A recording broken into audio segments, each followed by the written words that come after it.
Shalom and welcome to Parsha Highlights and Insights. This is Rabbi Fischer.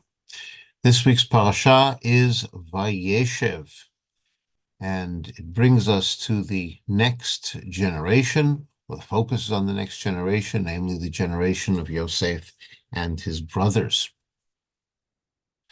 Parsha, we might say, is divided into 4 parts. The first part deals with Yosef and his brothers and the relations between them.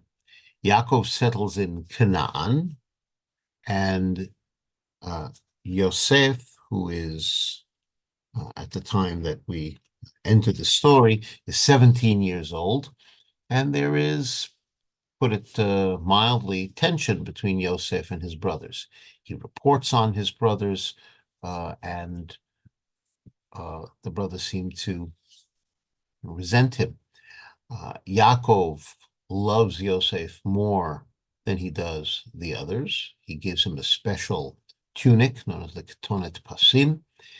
And, well, the brothers hate Yosef and they're jealous of him. It's hard to beat around the bush. It seems to be the way things are.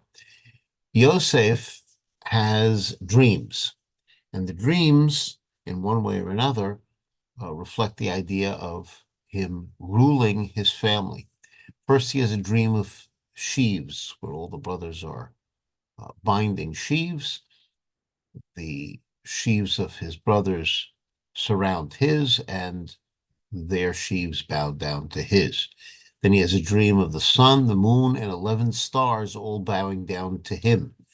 These dreams seem to be a reflection of Yosef ruling over his family.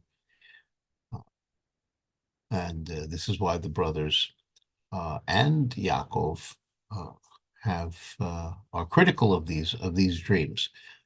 It would seem Yosef regards these dreams as being semi-prophetic, whereas the others think that they are a reflection of the way Yosef thinks about himself. That's why they resent him, not only for having the dreams, but for telling him about it. Yaakov sends Yosef to Shechem, which is where the brothers are tending the flock. And the idea is to bring back a report. How are they doing? How's the flock? Do they need anything? And so Yaakov sends Yosef there. Along the way, when he comes to Shechem and the brothers are not there, a man, an unnamed man, helps Yosef find his brothers. They have gone, in the meanwhile, to Dotan, and it's in Dotan that they actually meet up. The brothers are clearly negative in their feelings towards Yosef, and at first the suggestion is this dreamer should be killed. Let's kill him. Ruvain, on the other hand, says, no, Ruvain intends to save Yosef later, but for the time being, he says, put him in a pit. Just leave him there, but his intention is to come back for him. Then the brothers eat, and a caravan approaches, and Yehuda comes up with another suggestion, sell him as a slave, and Yosef is sold as a slave. When Reuven comes back to the pit and he discovers that Yosef is no longer there, he cries. He wonders, what is he going to be able to say? How can he face his father? And then the brothers conspire to deceive Yaakov. They tear up the tunic and dip it in blood of goat, and when they present it to Yaakov, he comes to the desired conclusion on their part that Yosef has been attacked and killed by some kind of a beast. And Yaakov mourns and refuses to be comforted. In the meanwhile, Yosef is brought down to Egypt and sold as a slave to a man by the name of Potiphar. The second part of the parasha is a kind of an interruption in this story. It's another narrative entirely about Yehuda and Tamar. Yehuda separates from the rest of his brothers. He befriends a man named Hira in Adulam, and Yehuda marries and has a family. He has a wife named Batshua. He has children named Onan, and Shelah. And Yehuda finds a wife for and her name is Tamar.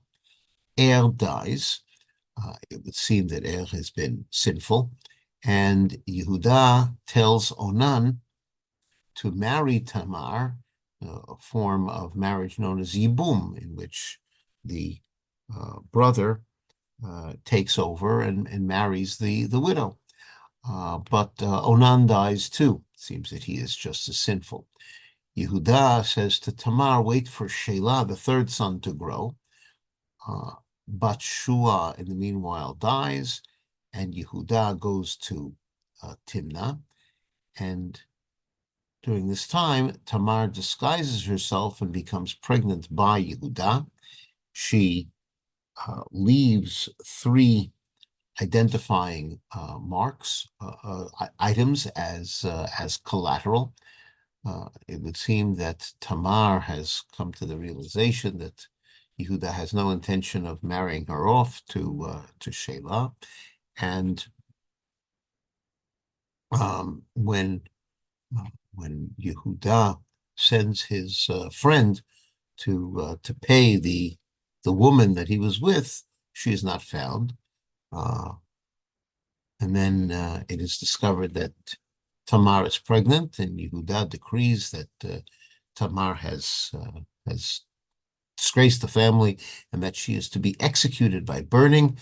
And Tamar says that the owner of these 3 items is the one by whom I'm pregnant. Yehuda admits that it is he, and Tamar is saved. Yehuda really needed to be the one to perform the Yibum, as is explained by the Ramban and others.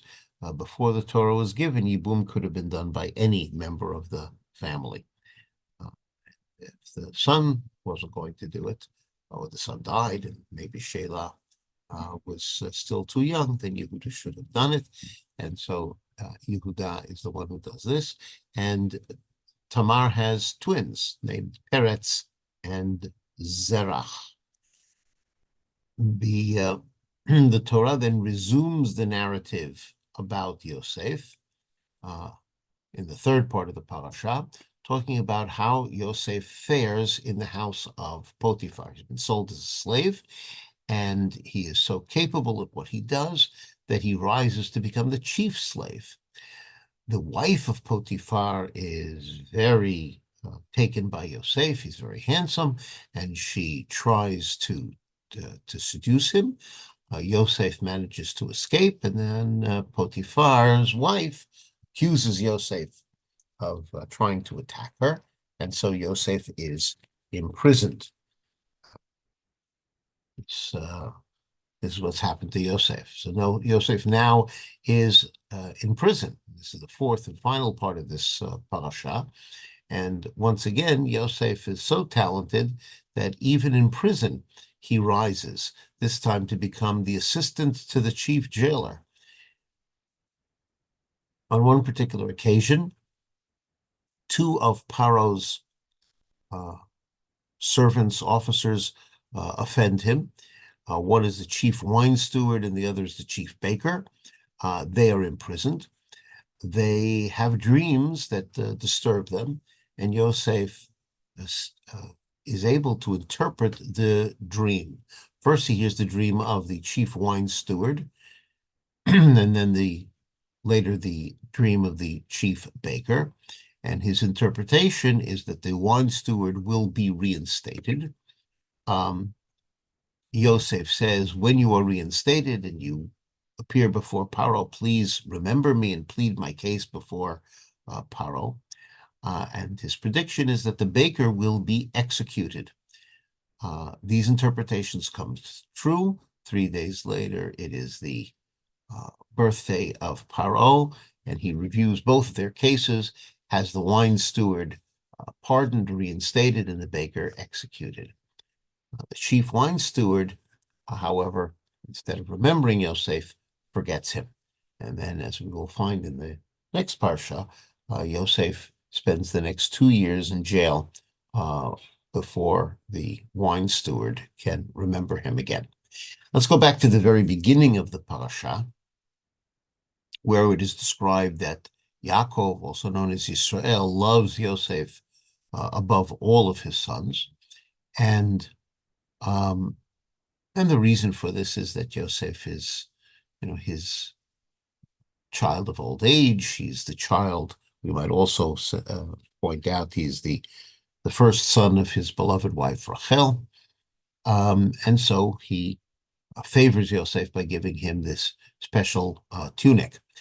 And when the brothers saw that their father loved Yosef more than all of the others, so the Torah says that they hated him, velo yachlu dabero l'shalom, which we could translate as they were not able to speak to him in peace.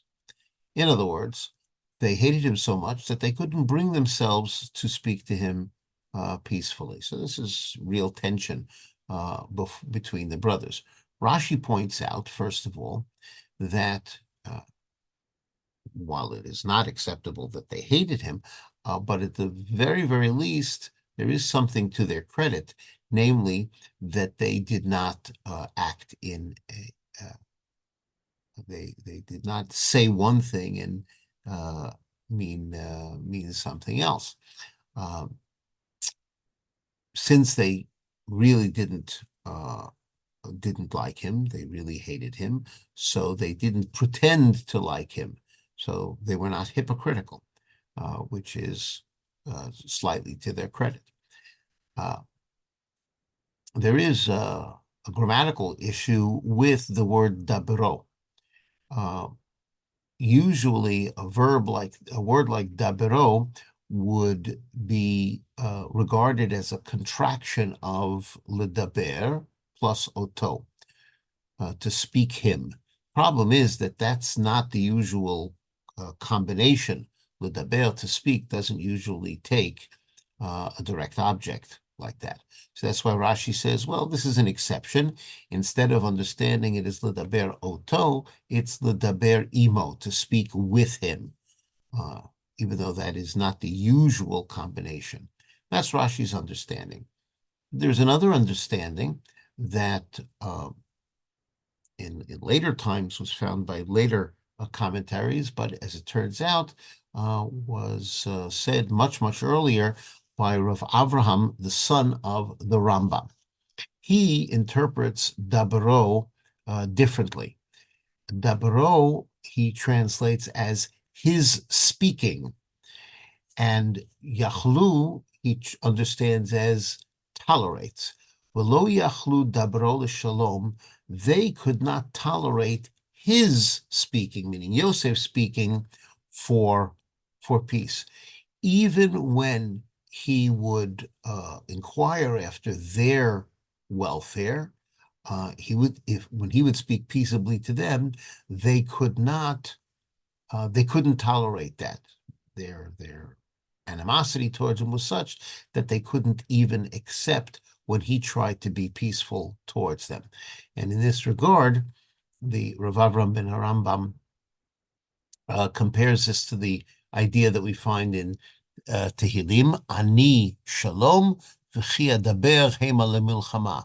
I am for peace, but when I speak, they are for war. In other words, they can't accept even when I speak in a peaceable way.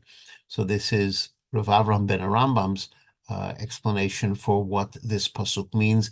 They could not even tolerate Yosef's speaking in a peaceable way towards them. Clearly, this is a family that is undergoing some real tension.